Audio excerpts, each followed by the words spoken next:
Viongozi wa Ufaransa na Uingereza pamoja na viongozi wa mataifa mengine ya Ulaya wamekusanyika mjini Paris kujadili namna ya kufungua mlango bahari wa Hormuz, huku Irani na Marekani zikisema tayari njia hiyo iko wazi. Mkutano wa Paris ni sehemu ya mataifa hayo kujaribu kupunguza athari ya mgogoro ambao hawakuanzisha wala kuungana nao, uliotikisa kwa kiwango kikubwa uchumi wa dunia.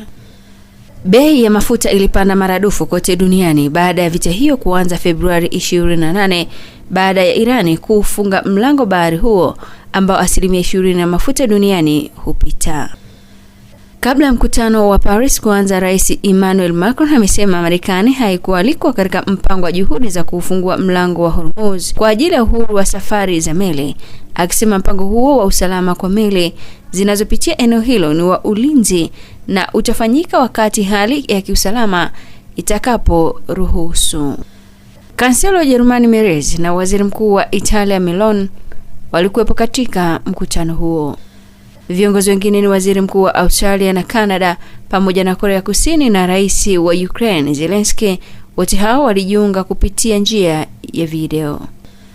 Lakini wakati wawakilishi wa takribani mataifa 50 na mashirika ya kimataifa na viongozi wa zaidi ya mataifa 30 wakijiunga na mkutano huo wa Paris hii leo, Rais wa Marekani Donald Trump na Waziri wa mambo ya nchi za nje wa Irani Abbas walitangaza kuwa nchi hiyo iko wazi kwa meli zote za biashara.